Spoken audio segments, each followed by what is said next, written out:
সকালের ব্রেকফাস্টের জন্য বানিয়েছি ঘুগনি আর তার সাথে ছাতুর কচুরি।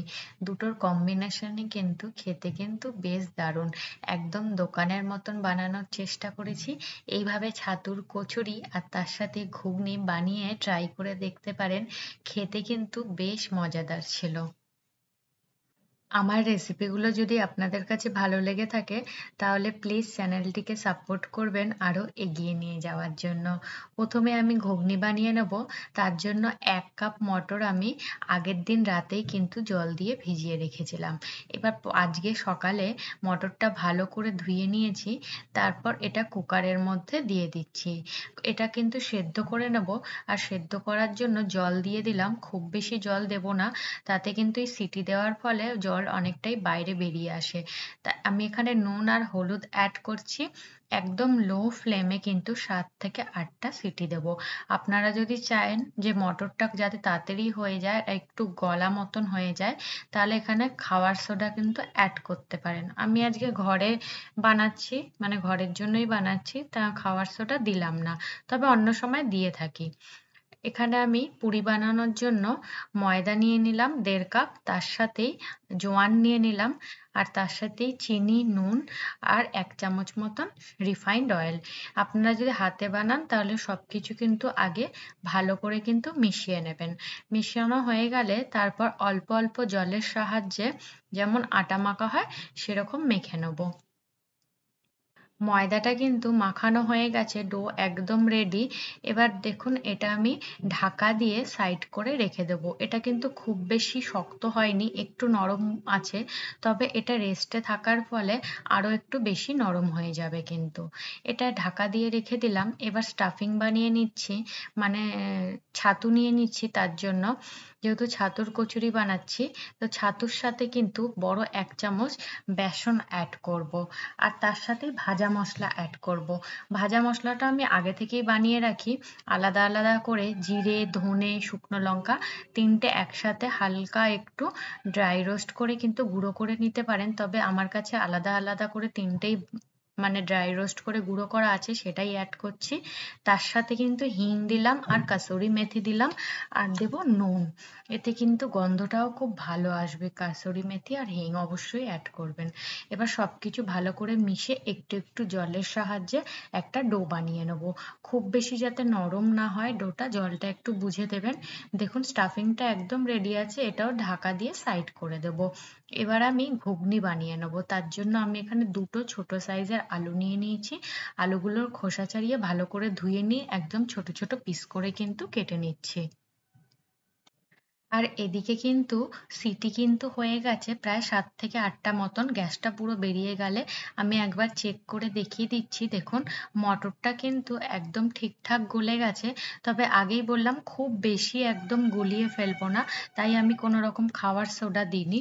এবার এর মধ্যে কিন্তু আলুগুলো আমি দিয়ে দেবো। এবার আলুগুলো দিয়ে কিন্তু আরেকটা সিটি দিয়ে নেবো।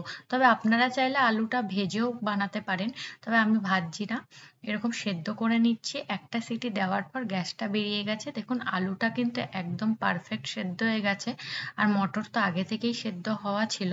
এবার ঘুগনিটা বানিয়ে নেব। তার জন্য ফোড়নে জিরা, তেজপাতা, শুকনো লঙ্কা লাগবে। প্রথমে কড়াইয়ের মধ্যে কিন্তু সর্ষের তেল দিয়ে দিচ্ছি। তেলটা গরম হলে ফোড়নের মধ্যে জিরা, তেজপাতা, শুকনো লঙ্কা দিয়ে দিচ্ছি। এবার ফোড়নটা একটু নেড়ে চেড়ে একটা মিডিয়াম সাইজের পেঁয়াজকে কিন্তু আমি একদম চপ করে নিয়েছি, টুকরো টুকরো করে কেটে নিয়েছি একটু পাতলা করে। এবার এটা নেড়ে চেড়ে এটা কিন্তু হালকা বাদামি রং হতে দিতে হবে। এই ঘুগনি বানানোর জন্য আমি খুব বেশি মশলার কিন্তু অ্যাড করব না। এখানে আদা রসুন পেস্ট দিয়ে দিচ্ছি। আদা রসুনের কাঁচা গন্ধটা যতক্ষণ না যায় একটু নেড়ে চেড়ে নেব।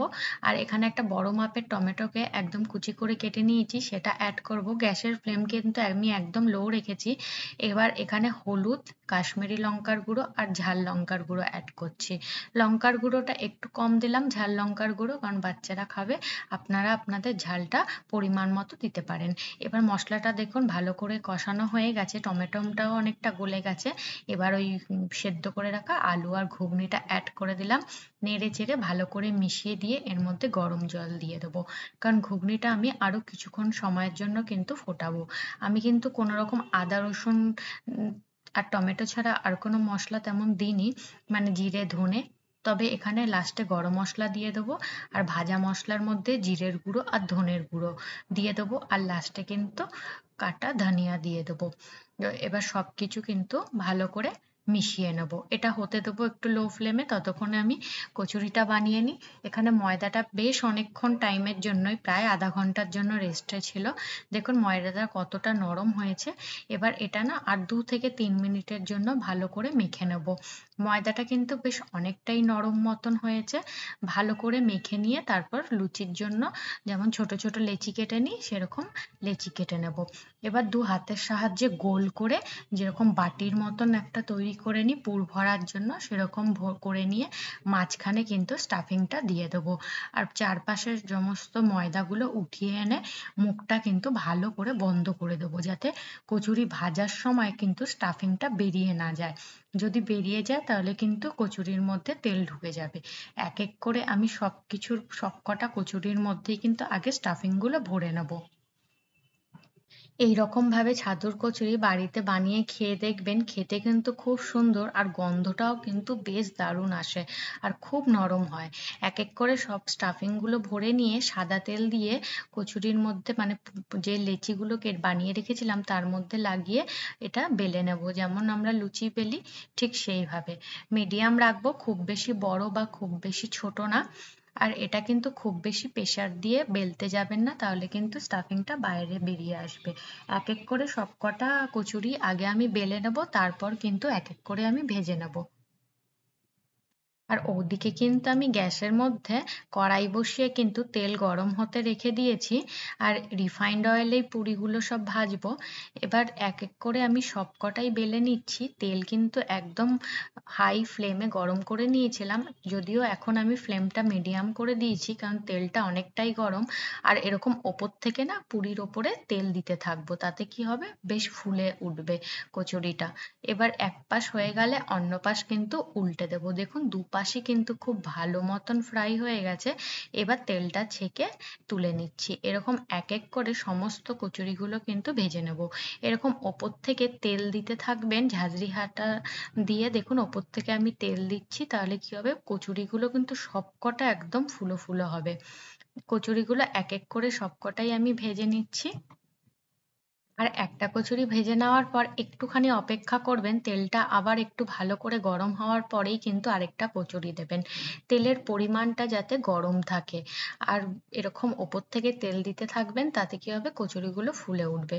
সমস্ত কচুরি কিন্তু আমার ভাজা হয়ে গেছে, এদিকে ঘুগনিটাও কিন্তু রেডি। এবার আমি সার্ভ করে নিচ্ছি। আমি এটা ব্রেকফাস্টের জন্যই বানিয়েছিলাম সকালে।